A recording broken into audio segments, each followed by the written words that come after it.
Drama serial सज़ावार की अगली किस्म में हम देखेंगे कि आशिर मदीहा की वजह से बहुत ज़्यादा परेशान होता है क्योंकि मदीहा उसे मेंटली टॉर्चर करने लगती है। वो अब बार-बार उसे कॉल्स करती है, यहाँ तक कि आशिर तंग आ जाता है। मदीहा उसे ऑफिस में फूल भेजती है, वो गुस्से से फूल देखता है और उनको ज़मीन पर फेंक देता है क्योंकि उसे मदीहा में कोई इंटरेस्ट नहीं होता। वहीं वो उदास सा ऑफिस में बैठा होता है जब उसकी कॉलीग उसके पास किसी काम से आती है।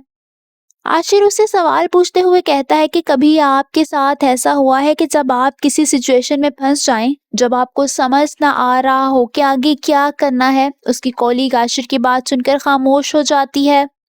वहीं मदीहा बार बार आशिर को कॉल्स कर रही होती है मगर वो उसकी कॉल्स पिक नहीं करता। मदीहा गुस्से से खुद से बात करते हुए कहती है कि कब तक तुम मुझे इग्नोर करोगे आशिर, तुम्हें अपनी इज्जत पर बहुत गरूर है ना।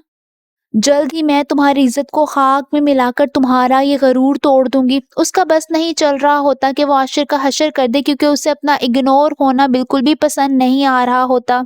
वहीं दूसरी तरफ सुम्बुल किसी सूरत रजा को भूल ही नहीं पा रही होती। सुम्बुल की माँ उसे कहती है कि तुम सब कुछ भूल जाओ, जिस पर वो कहती है कि मैं सब कुछ भुलाने की जब भी कोशिश करती हूँ मुझे फिर से सब कुछ याद आने लगता है। सुम्बुल की माँ अपनी बेटी की वजह से बहुत ज़्यादा परेशान हो रही होती है, जो रज़ा को भूल ही नहीं पा रही होती। वहीं रज़ा ऑफिस में होता है जब उसे मुस्कान का फ़ोन आता है। रज़ा मुस्कुराते हुए उसका फ़ोन उठाता है जिस पर मुस्कान उसे कुछ कहती है। जवाब में रज़ा मुस्कान से कहता है कि इतने प्यार से कहोगी तो सब कुछ तुम्हारे कदमों में लाकर रख दूंगा। वो यह कहकर फिर से मुस्कुराने लगता है। वहीं आशिर को एक नंबर पर शक होता है जो बार बार उसे तंग कर रहा होता है।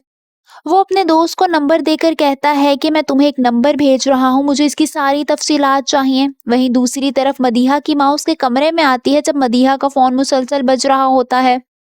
वो मदीहा का फोन देखती हैं जिस पर आशिर कॉलिंग लिखा आ रहा होता है। वो हैरान हो जाती हैं और सोचती हैं कि ये आशिर मदीहा को कॉल क्यों कर रहा है। आप सबको क्या लगता है, क्या मदीहा आशिर से बदला लेने के लिए मुस्कान का इस्तेमाल करेगी और क्या वो उसकी जिंदगी बर्बाद कर देगी? कमेंट्स में अपनी राय का इजहार जरूर कीजिए।